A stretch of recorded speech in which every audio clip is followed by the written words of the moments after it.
Olá, meus amigos, a todos que nos acompanham no nosso estudo semanal Conhecendo Nosso Lar. É um prazer, é uma honra estar mais um sábado com vocês para darmos continuidade a esse estudo dessa obra tão importante que é um marco no nosso movimento espírita. Deixamos aqui desde já as boas-vindas para você que nos acompanha pelo Conhecendo o Espiritismo, pela Federação Espírita Amazonense. É um prazer ter você conosco compartilhando aí essa experiência maravilhosa de analisarmos capítulo a capítulo a obra Nosso Lar. Hoje nós vamos estudar particularmente, especificamente, o capítulo 8 dessa obra, que é intitulado Organização de Serviços. Antes de mais nada, vale a pena a gente ressaltar que esse capítulo, ele tem, como geralmente cada capítulo, um tema central. Alguns têm mais de um tema, outros focam em um determinado aspecto, e o aspecto que esse capítulo vai trabalhar é a questão de como se dá a divisão do trabalho em nosso lar. Chama a atenção, a priori, para todos nós que talvez ao longo aí de séculos educados naquela ideia de que a morte nos reserva a ida para o céu ou para o inferno, representando o céu, um espaço onde nós degustaríamos, digamos assim, uma felicidade sem nada fazermos, sem nenhuma obrigação, e o inferno, um local somente de sofrimento eterno. Chama a atenção para todos nós, esse capítulo 8, exatamente esse aspecto de que a vida no mundo espiritual, ela possui organizações, possui microsociedades que precisam de instituições para desempenharem as suas tarefas, cumprirem as suas funções e, nesse sentido, os espíritos que desencarnam vão efetuar tarefas, missões nessas organizações. Então, é nesse sentido que nós brincamos rotineiramente, já falamos isso em estudos anteriores, que todo aquele que quiser descansar deve fazer isso enquanto está no corpo, porque após a desencarnação nós vamos encontrar muito mais trabalho para fazermos. Então, nosso lar, sendo uma colônia, ele é um espaço em que precisa haver, de certa forma, uma organização política.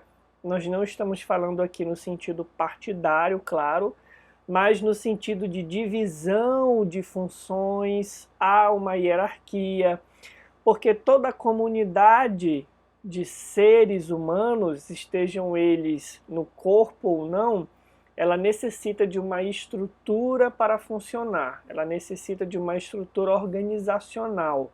Daí o título do capítulo ser Organização de Serviços. Então, a partir dessa análise, dessa visão que Lísias, em parceria com André Luiz, nesse diálogo entre os dois, vão nos trazer, nós vamos aqui analisar mais profundamente, especialmente hoje trazendo somente trechos do Livro dos Espíritos, para relacionarmos então e promovermos uma compreensão de como se dá essa estrutura organizacional da colônia Nosso Lar. Antes de entrarmos no texto propriamente dito, nós vamos trazer aqui algumas bases que se encontram lá no Livro dos Espíritos sobre a questão do trabalho, já que, como nós falamos, esse é um tema que permeia aí todo o capítulo 8. Na questão 674, Kardec pergunta aos imortais se a necessidade do trabalho é lei da natureza. O que está por trás dessa pergunta? Kardec está querendo saber se o trabalho é uma invenção artificial humana ou se ele é uma lei da natureza. Essa divisão ela é muito comum nos debates filosóficos que antecederam ao tempo de Kardec e até durante o tempo em que ele estava encarnado, se as instituições ou se algumas funções que a vida nos traz, se elas são artificiais ou se elas estão na natureza. Por exemplo, um dos debates comuns era a respeito do Estado. Então os filósofos se perguntavam se o Estado estava na natureza ou se ele era uma criação artificial da razão humana. Então, o que está por trás dessa pergunta é a curiosidade de Kardec de saber se o trabalho é lei da natureza ou se ele é algo não necessariamente obrigatório.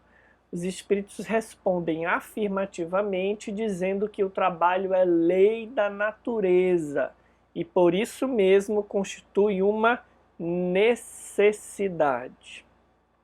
Quando a gente observa essa resposta, já vai clareando nosso entendimento de que após a desencarnação não poderia haver outra realidade que também não fosse embasada no trabalho, porque a lei da natureza não rege só o plano dos encarnados, ela rege também o plano dos espíritos desencarnados, ou seja, o plano espiritual também é regido pelas leis divinas, pelas leis naturais.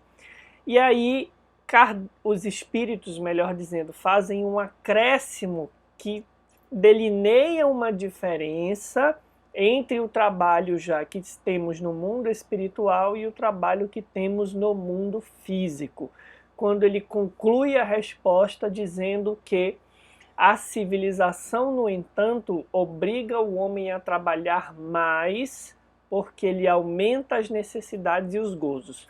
O que isso significa? Isso significa que há o trabalho necessário e há o trabalho excedente, o trabalho que está posto no mundo apenas para que possamos atender necessidades que são artificiais. Ou seja, existe um trabalho que está na medida correta do equilíbrio da lei da natureza e existe aquele trabalho que, como todas as faculdades humanas, como todas as atividades humanas, ele extrapola a necessidade e começa a fazer referência a um desequilíbrio da forma como o homem lida com aquilo que o cerca. Em todo caso, o trabalho é uma necessidade. Como falamos, isso não poderia mudar a partir do momento que deixamos o corpo físico e entramos na realidade espiritual. Nosso lar, afirma Lísias em capítulos anteriores, não é uma colônia de espíritos perfeitos. Ele diz com essas palavras, você que nos acompanha vai recordar, nosso lar é uma colônia de trabalho e eles são felizes, abre aspas, somos felizes porque temos trabalho. Então, o trabalho é uma lei da natureza, ele é uma necessidade. Na pergunta seguinte, na 675, Kardec pergunta se por trabalho só se devem entender as ocupações materiais. E aí, mais uma vez, nós vamos ver a resposta dos espíritos em perfeita consonância com o retrato que Lísias vai fazer da estrutura de trabalho em nosso lar. Porque os espíritos dizem que não, o trabalho não atende só a necessidades materiais. O espírito trabalha assim como o corpo. Toda ocupação útil é trabalho. Essa definição é de uma beleza ímpar, porque nós não podemos confundir trabalho com profissão. Se eu estou em casa executando, por exemplo, um auxílio ao meu filho no que diz respeito ao desempenho das suas obrigações escolares, isso é trabalho, isso é uma ocupação útil. Se eu estou lendo um livro, se eu estou rezando, tudo isso são formas de ocupação que são úteis. Portanto, segundo a denominação dos espíritos, podem ser classificadas como trabalho. Isso é muito importante para compreendermos o trabalho no mundo espiritual, porque no mundo espiritual não há necessidade de sustentação do corpo.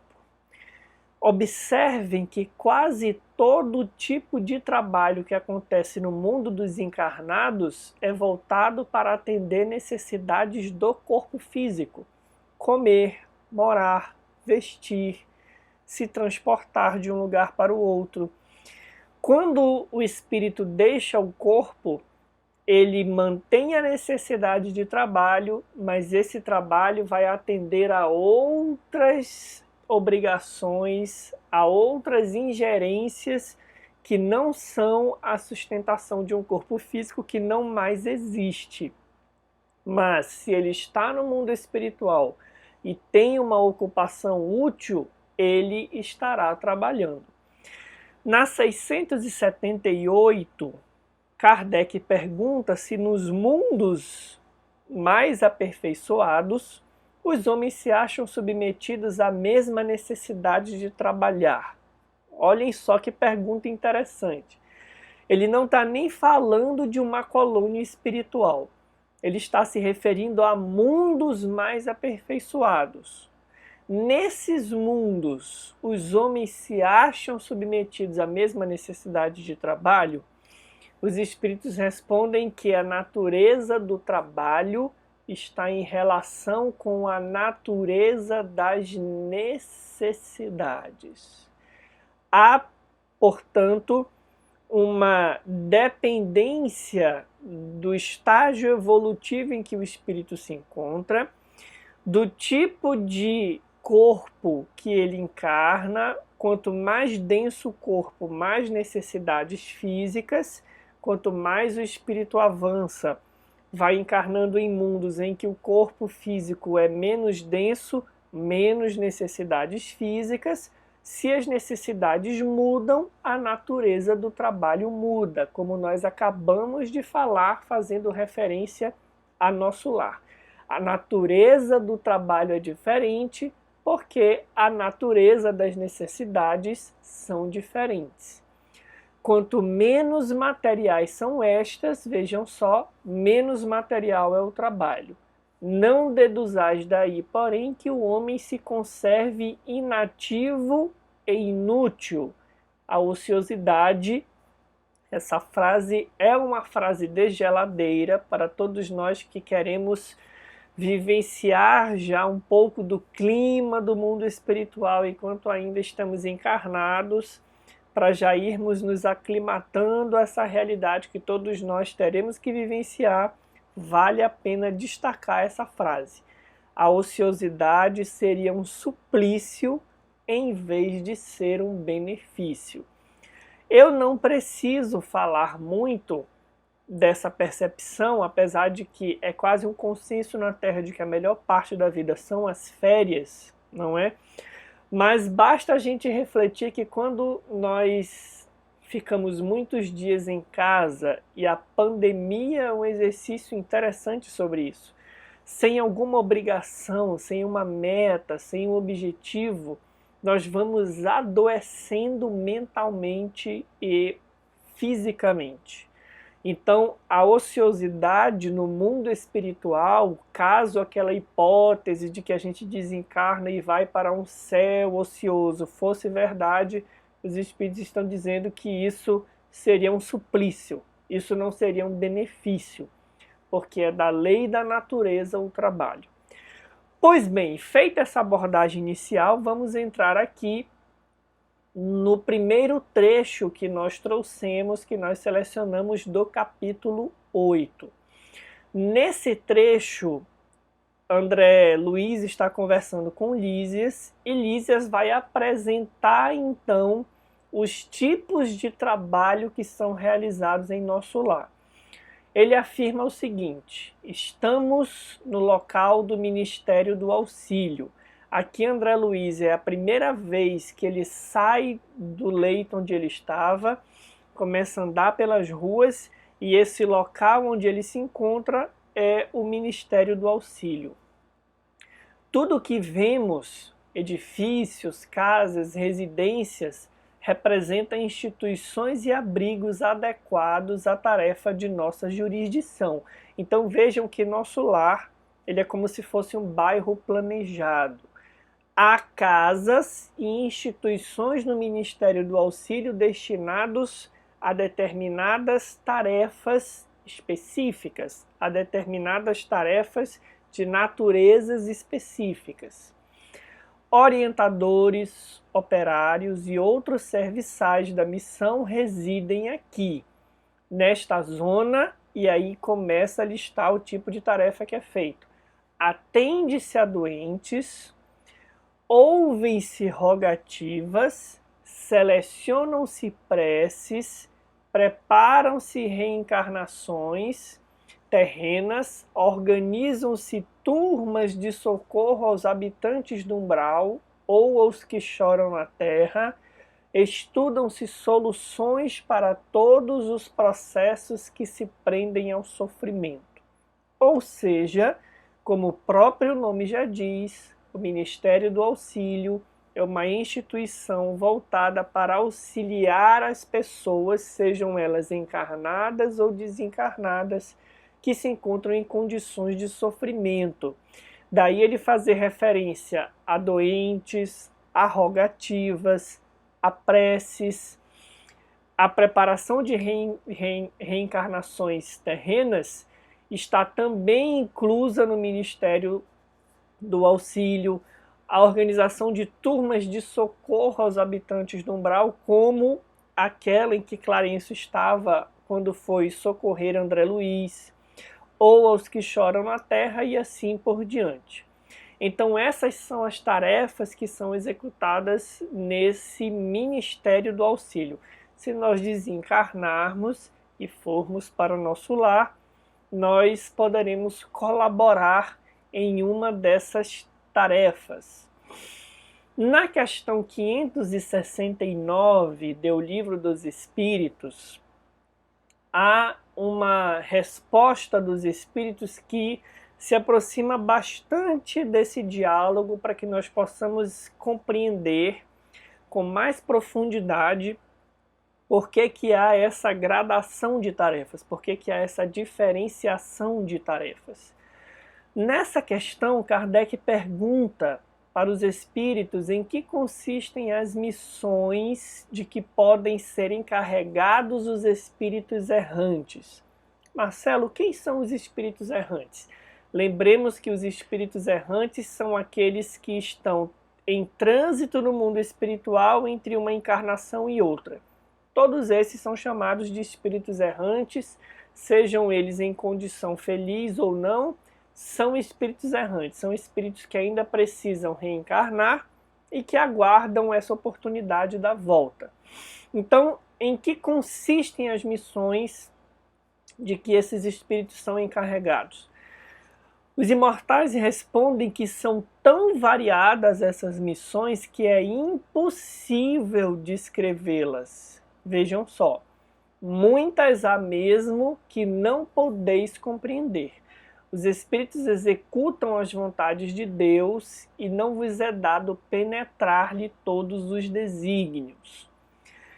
Kardec, quando vai comentar essa resposta, afirma o seguinte: as missões dos espíritos têm sempre por objeto o bem.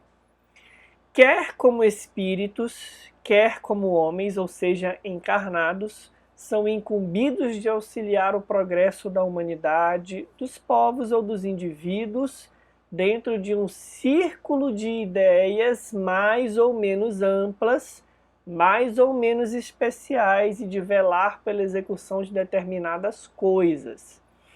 Alguns desempenham missões mais restritas e, de certo modo, mais pessoais ou inteiramente locais, como sejam E aí vejam a referência aqui ao Ministério do Auxílio. Assistir os enfermos, os agonizantes, os aflitos, velar por aqueles de quem se constituíram guias e protetores, dirigi-los, dando-lhes conselhos ou inspirando-lhes bons pensamentos. Na última frase do comentário de Kardec fica bem claro o porquê que há tantas tarefas a serem executadas no mundo espiritual, do qual essa descrição de Lísias é apenas uma minúscula parte. Kardec termina o seu comentário dizendo que pode-se dizer que há tantos gêneros de missões quantas as espécies de interesses a resguardar, assim no mundo físico como no moral.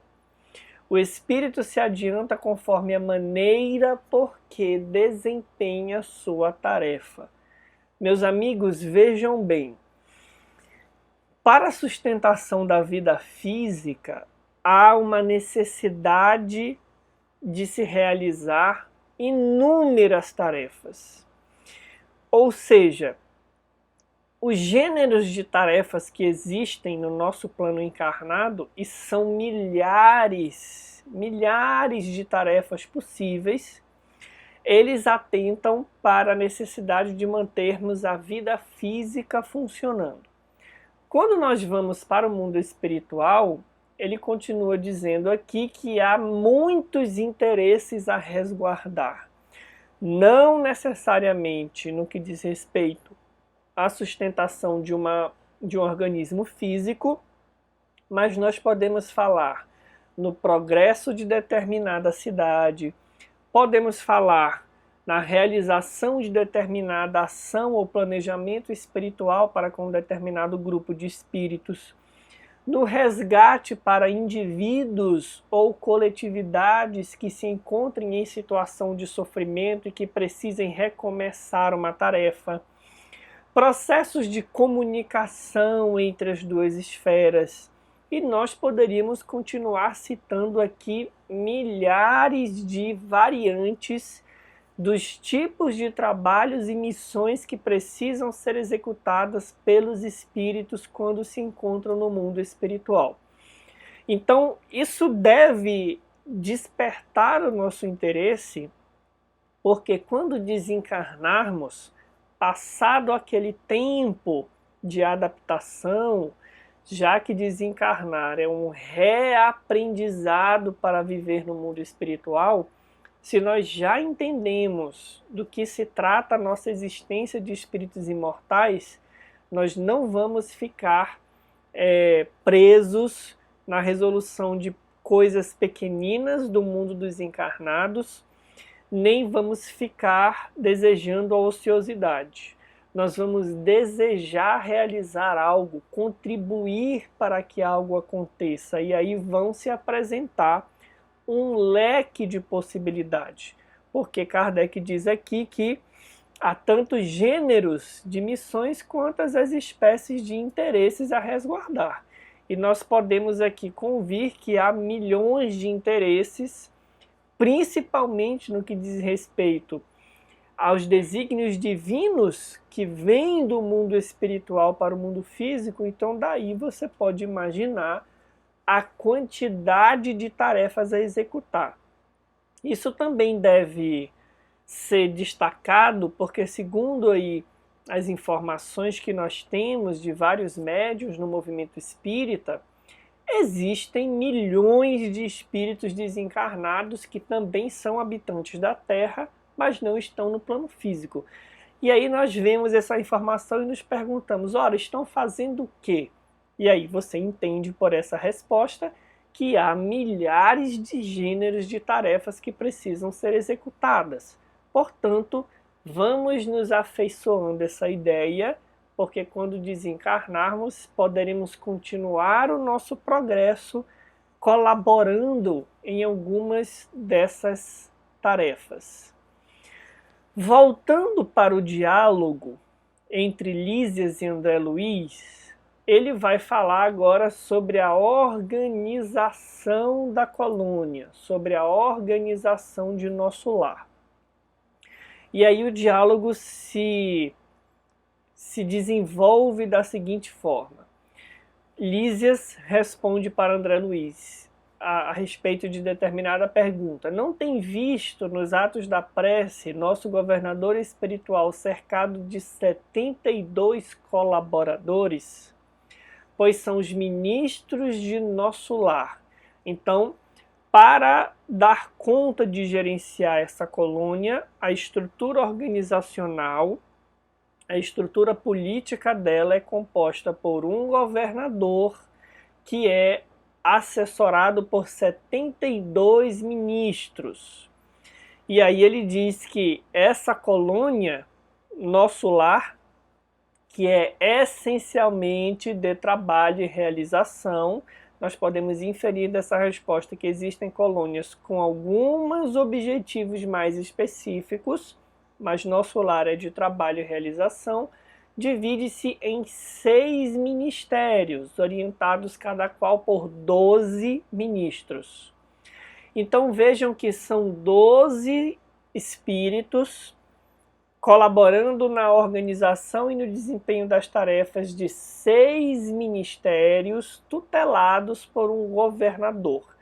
Isso é uma estrutura política, não uma estrutura política no sentido de poder, como nós falamos, partidário, como nós encontramos aqui. Mas isso deve chamar a nossa atenção, porque mesmo quando se trata de uma colônia espiritual, se nós temos vontades individuais em convivência, e nós vamos ver um desdobramento disso já no próximo capítulo, que é um dos meus favoritos. Se nós temos vontades individuais em convivência, ainda que se trate de uma colônia espiritual, nós vamos ter conflitos de convivência. Vamos ter questões que precisam ser equacionadas da melhor forma, priorizando o bem da coletividade.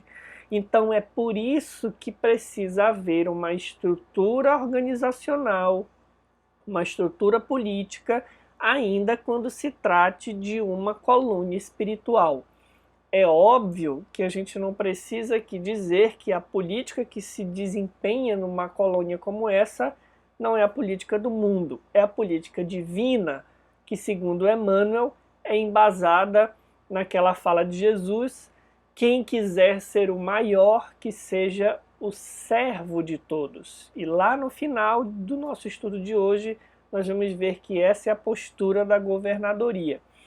Mas, para a gente fechar essa primeira explicação, há necessidade de haver uma estrutura organizacional política, ainda quando se trate de uma colônia espiritual. Como nós falamos, ela não é feita por espíritos perfeitos, existem divergências, existem decisões que precisam ser tomadas, e quando nós, em coletividade de indivíduos, sejam espíritos desencarnados ou desencarnados, vamos precisar fazer convergir os nossos esforços, é natural que surja a necessidade de uma estrutura, de uma organização, e aí nós vamos ter no plano dos encarnados os diversos modelos políticos aí que, segundo Emmanuel, são na verdade ensaios até que a gente possa compreender verdadeiramente que toda política só tem razão de ser quando nós vivemos o amai-vos uns aos outros,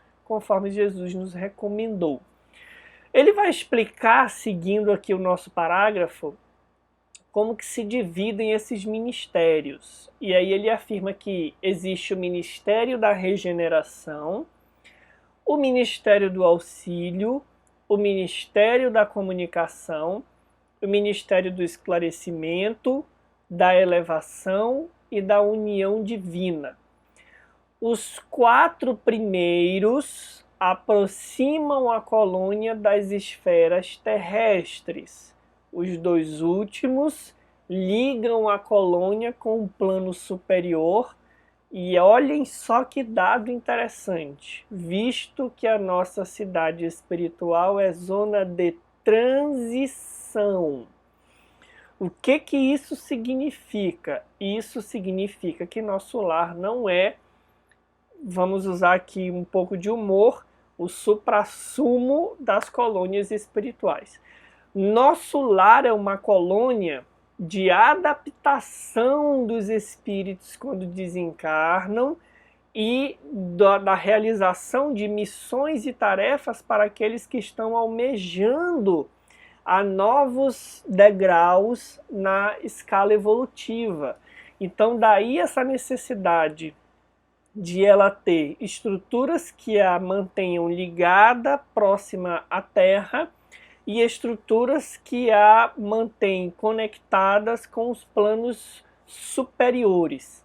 Então, os ministérios que se aproximam ou que mantêm nosso lar ligado às esferas terrestres são os ministérios da regeneração, do auxílio, da comunicação e do esclarecimento.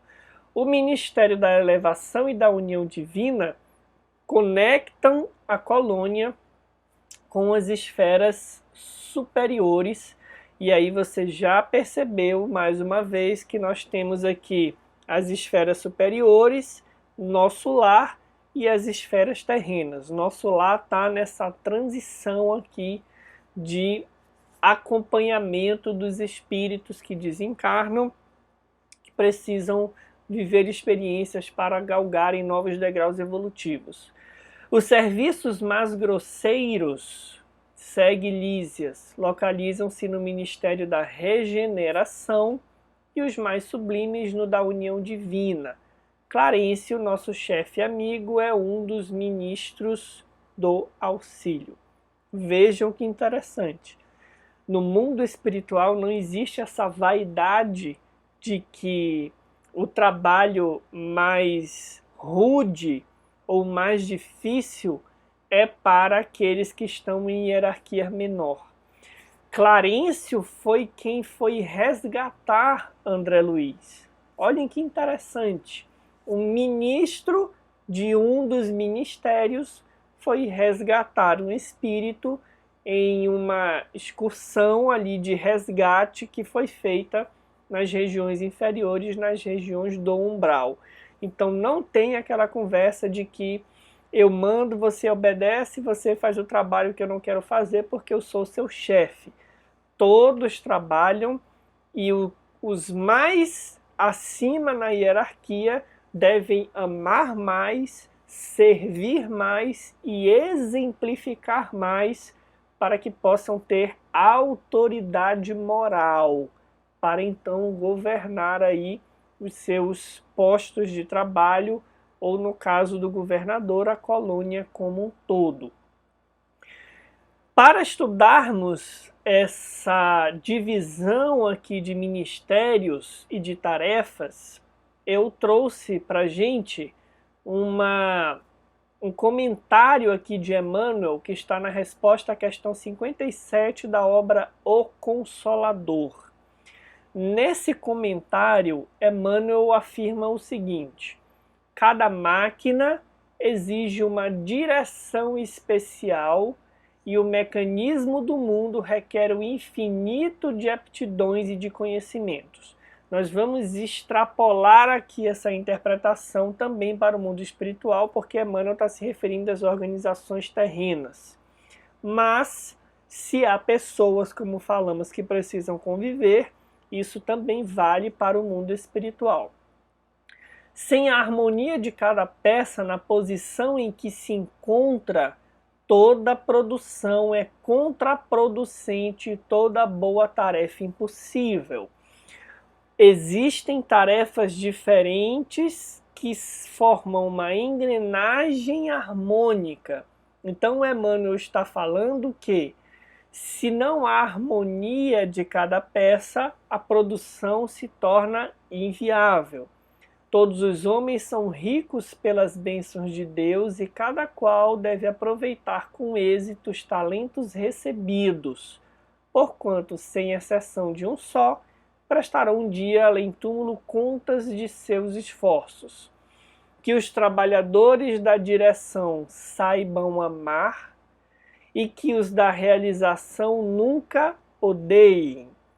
Essa é a verdade pela qual compreenderemos que todos os problemas do trabalho na Terra, e nós podemos colocar aqui que nosso lar já é um modelo para nós que estamos encarnados, representam uma equação de evangelho.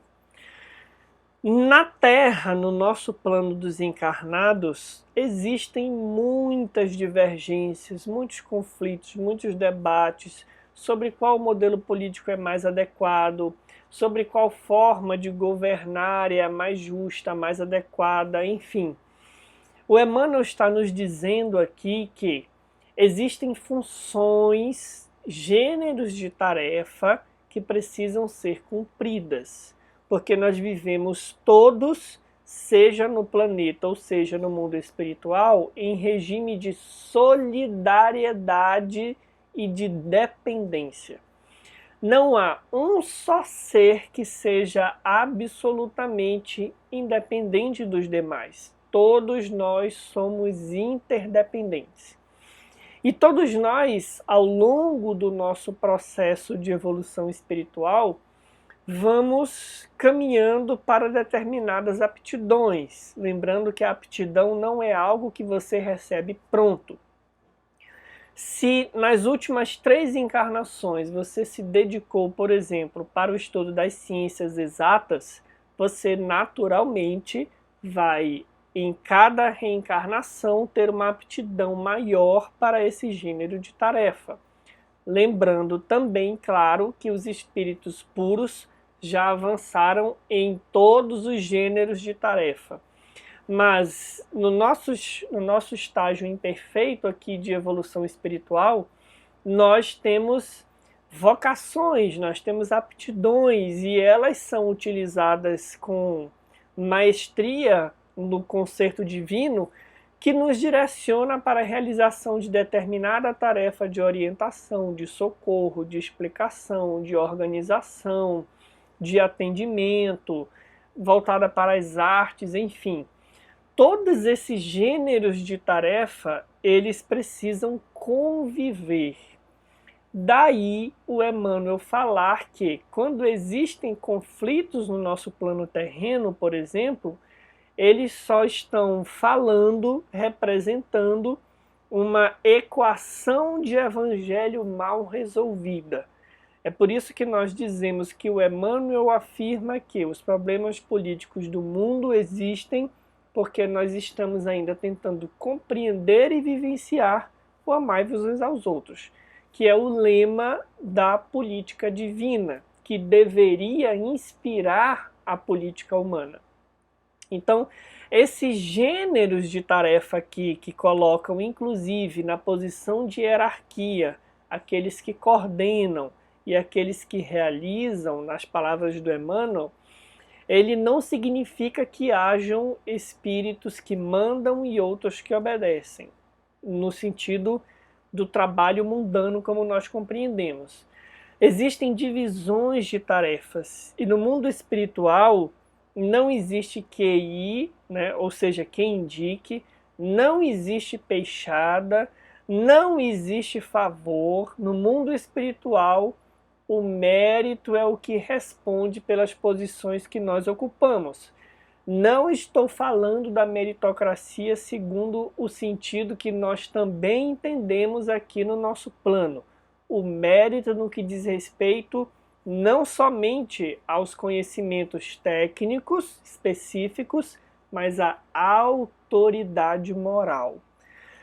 Então isso deve nos interessar também sobremaneira, porque significa dizer que a forma como eu estou usando as minhas aptidões agora, enquanto eu estou encarnado, a forma como eu desempenho essa tarefa no mundo, que é uma ferramenta para que eu possa avançar moralmente no que diz respeito à minha autoridade moral, que é sempre fundamentada no amor e no serviço ao próximo, ela já está me capacitando para a realização de tarefas no plano espiritual. Olha só que interessante.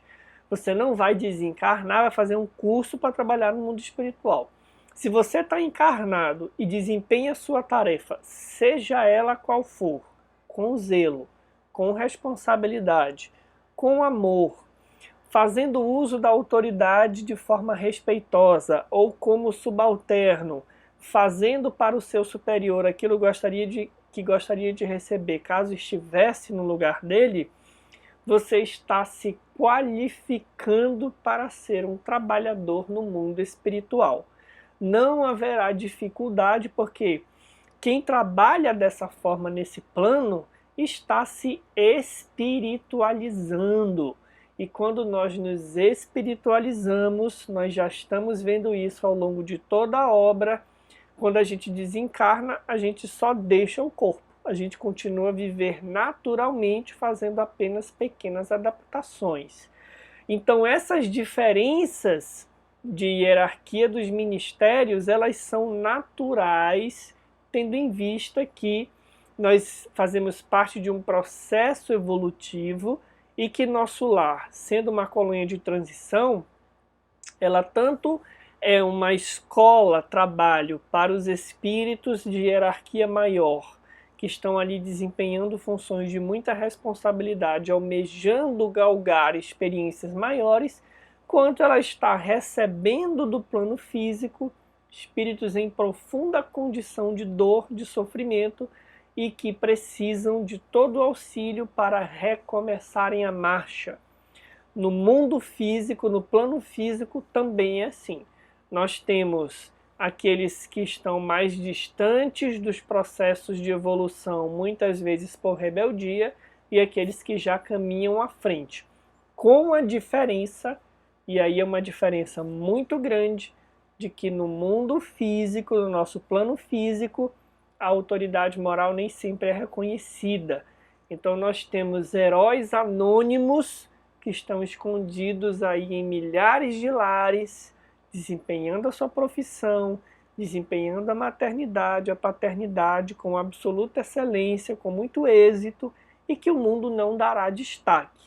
Mas certamente quando desencarnarem, serão trabalhadores valorosos no plano espiritual. Existe um trecho seguindo aí muito interessante e que exige muito cuidado da nossa parte para não incorrermos em uma leitura equivocada das palavras de Lísias. Nesse trecho, ele vai falar um pouquinho sobre a história da colônia, sobre a história de nosso lar. E aí ele diz o seguinte: nosso lar ele nasceu aqui lá um pouquinho depois da colonização do Brasil.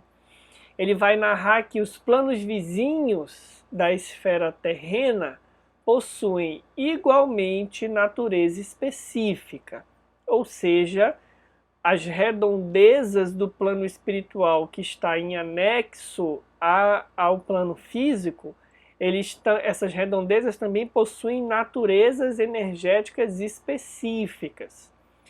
Nosso lar é a antiga fundação de portugueses distintos desencarnados no Brasil no século XVI.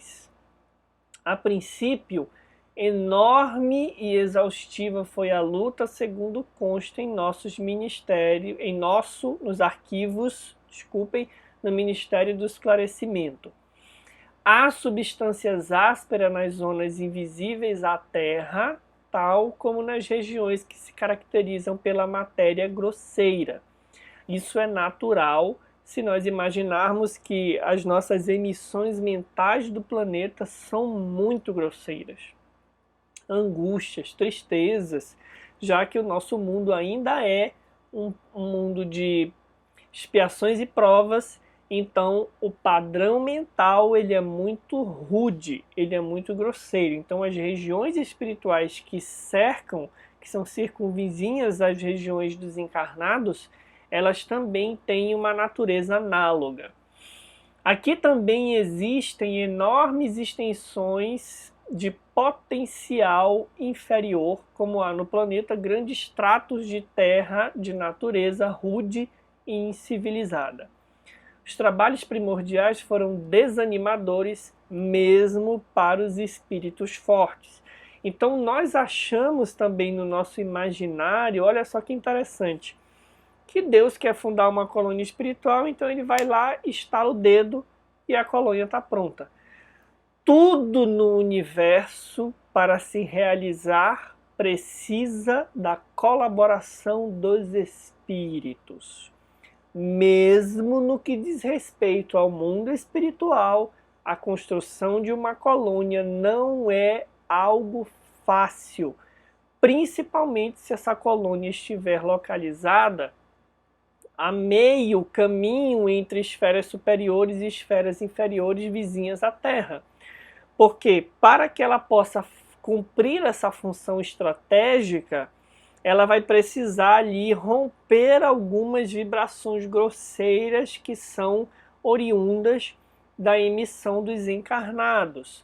Então, os trabalhos primordiais da construção de nosso lar foram extremamente difíceis, mesmo para os espíritos mais fortes.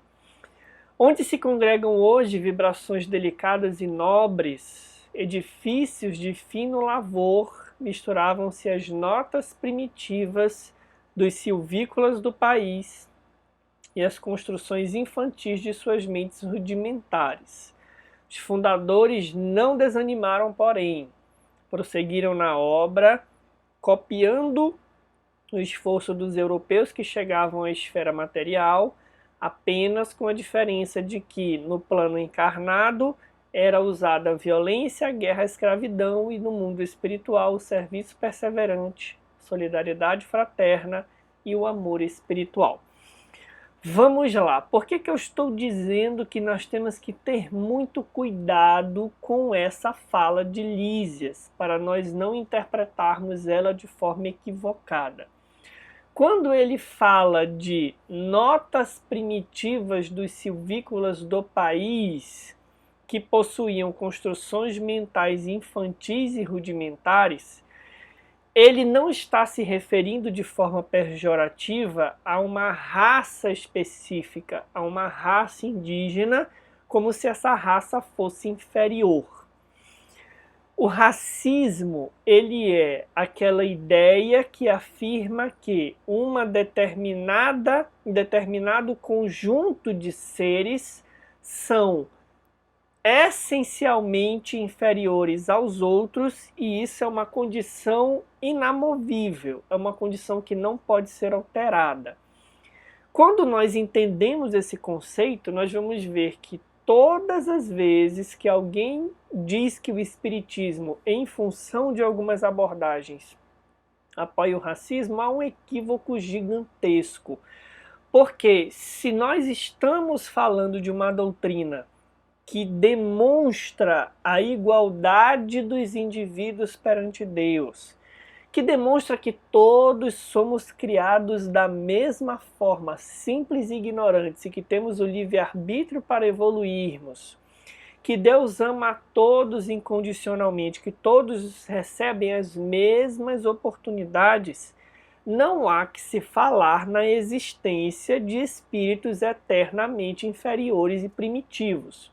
O que existe é que, na Terra, tanto nós temos espíritos já com grau de evolução maior, quanto temos espíritos que vêm de outros orbes mais primitivos à Terra, já habitar aqui com aqueles de avanço maior, ainda que seja só no nível do intelecto, para que com esse contato possa haver um processo de evolução.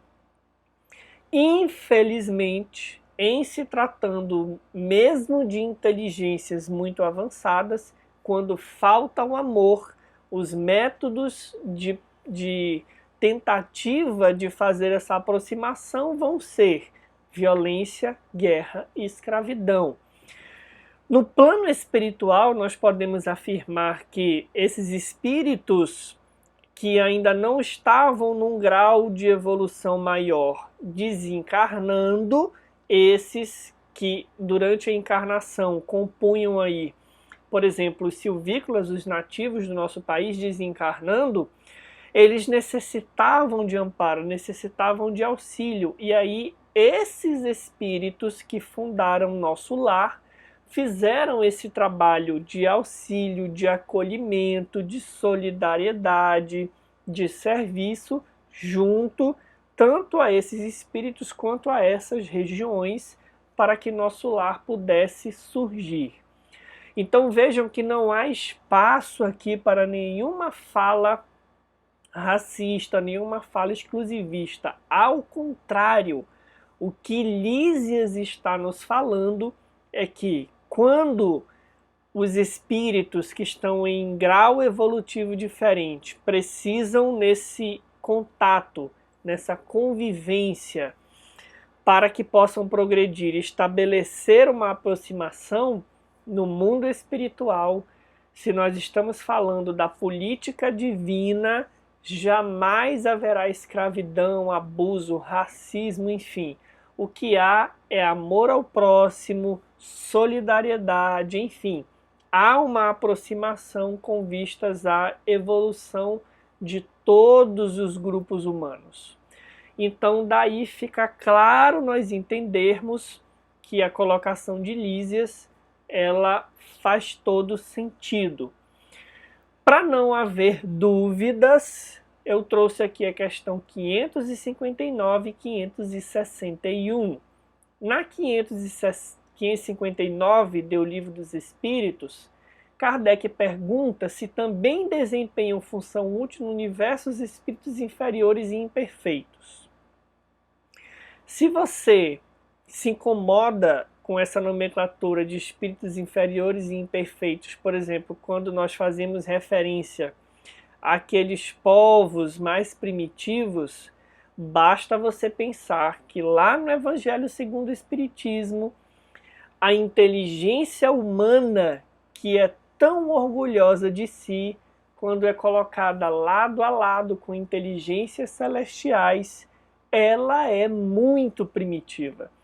Então esse nome primitivo, ele é muito relativo, não a quem enxerga-se como superior, mas ele é relativo quando eu estou dizendo que no universo existem gradações evolutivas e que, por hora, sempre haverá alguém que necessita do meu auxílio e alguém estendendo a mão para mim, porque o trabalho de Deus é um trabalho de amor e colaboração.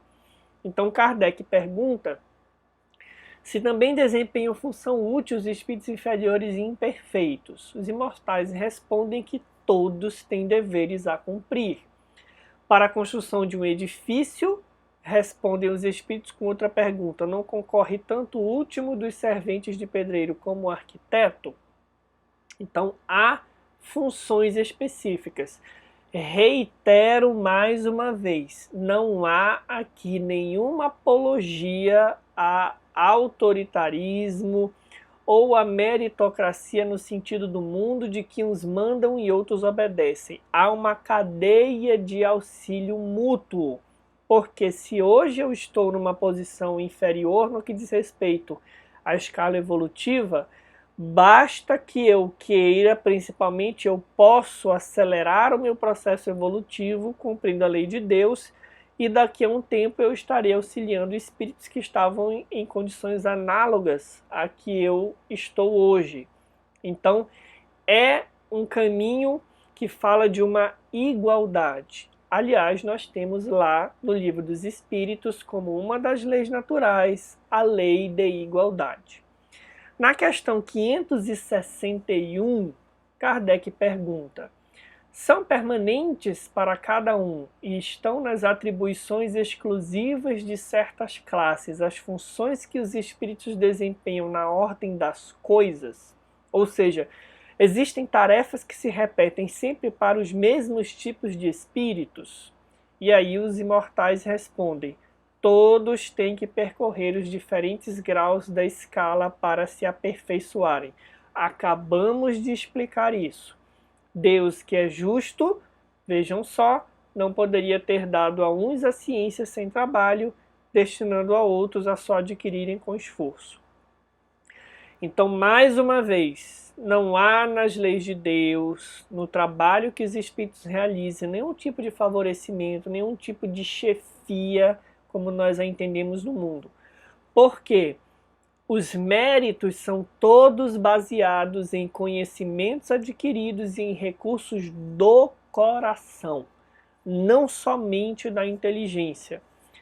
Além do que, as atividades que nós executamos, elas correspondem a virtudes de um determinado aspecto, de um determinado degrau, de um determinado nível que nós precisamos adquirir.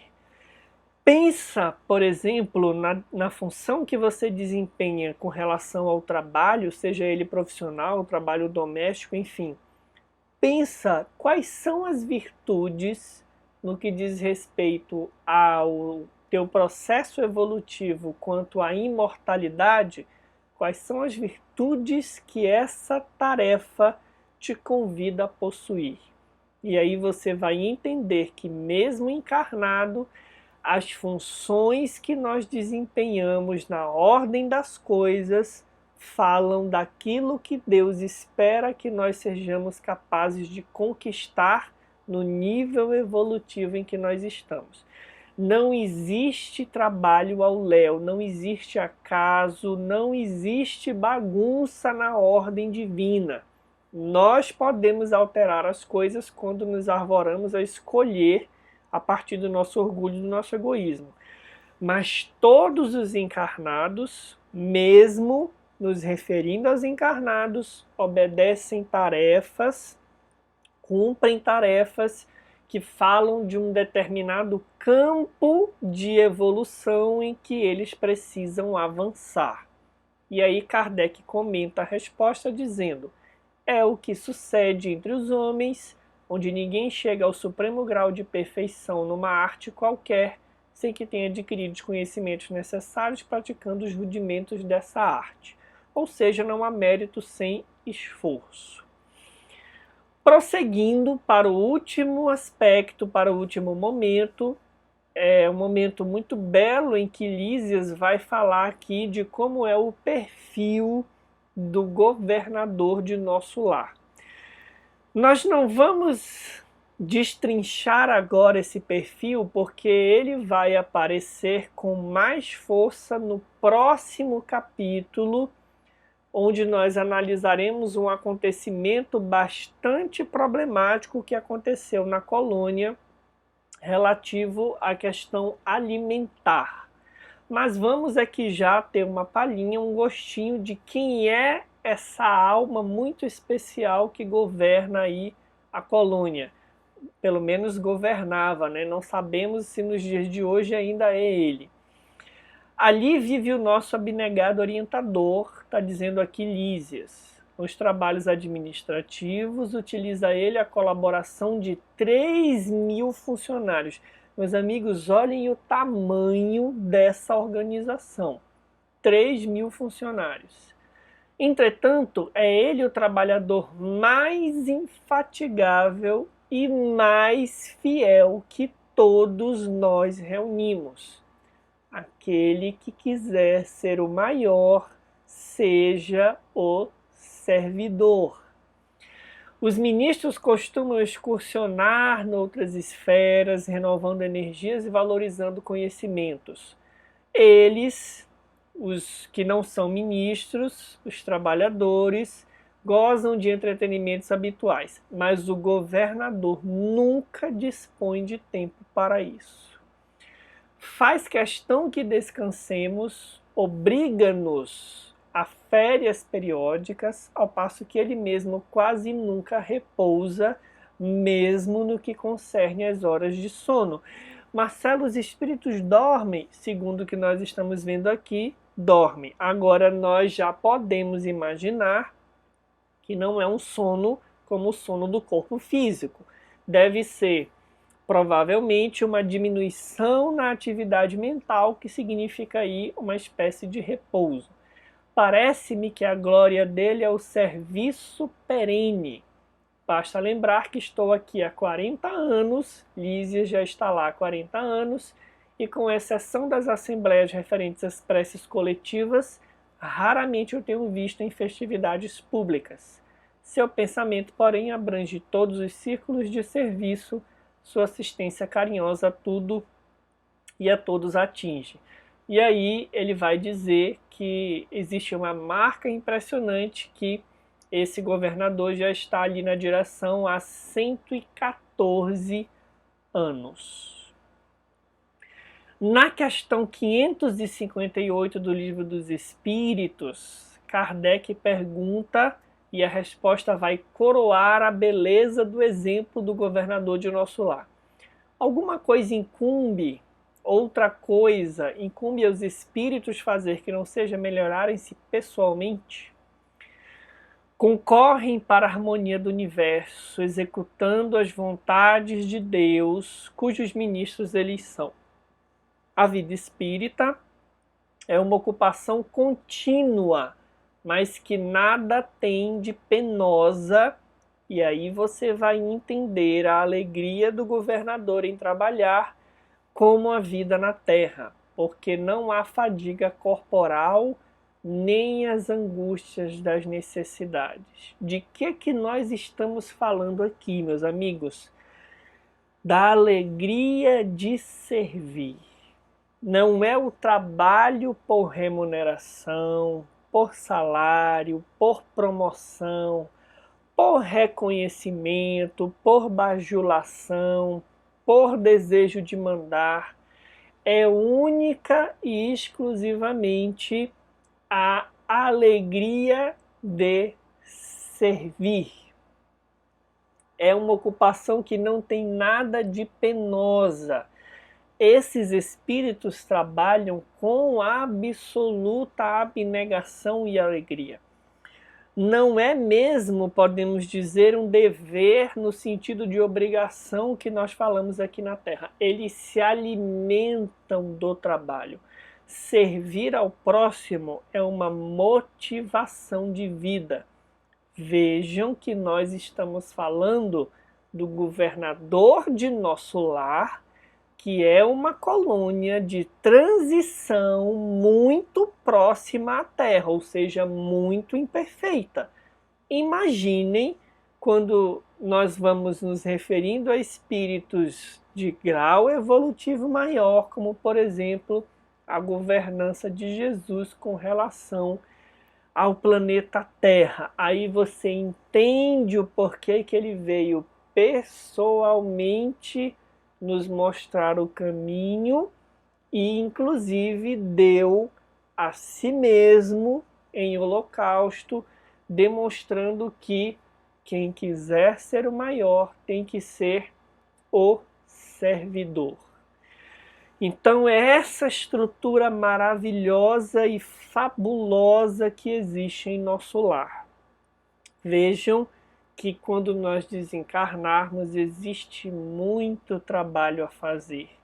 Isso deve fazer com que nós reflitamos que não é preciso haver pressa para encerrar qualquer atividade, seja ela na casa espírita ou no âmbito profissional, porque você encerra uma atividade, você encerra um ciclo, depois vem outro. Os trabalhos rudes são necessários. Se você acha que a função que você desempenha na sua profissão, ou que a função que você cumpre, por exemplo, com relação à tua família, é uma tarefa muito difícil, muito árdua, e que quando ela terminar, você vai desencarnar e vai tirar férias, lembre-se agora do que nós acabamos de ler. Os espíritos que contribuíram para a formação de nosso lar passaram uns maus bocados. E mesmo para os espíritos mais fortes, o trabalho foi dificílimo. Então, desse capítulo, nós retiramos a rica reflexão de que existem organizações em todos os lugares, onde há necessidade de conviver. Há tarefas específicas para todos, possibilidades de estudar, de aprender, de conhecer, de trabalhar. Há necessidade de hierarquia e que o trabalho é uma lei da natureza, é uma necessidade. Pensemos nisso todas as vezes que nos sentirmos cansados, porque a única coisa que diferencia o trabalho terreno do trabalho no mundo espiritual é a natureza do trabalho. Mas trabalhar é da lei, nós vamos precisar fazer isso sempre. Isso não é um desânimo, não deve constituir um desânimo, pelo contrário, nós nos enchemos de alegria de saber que a necessidade do trabalho sendo permanente, precisamos abraçar aquele que temos hoje, com as pessoas que tem hoje, porque eles significam para nós o convite divino, o convite da vida, a que possamos conquistar as virtudes correspondentes à tarefa que estamos executando. Então essa é a nossa reflexão de hoje, o nosso estudo de hoje. Deixa aí o teu comentário, a tua pergunta. Todas as perguntas nós recolhemos e respondemos ela na live, que é de perguntas e respostas, no primeiro sábado de cada mês. Um abraço carinhoso a vocês todos e até o próximo estudo.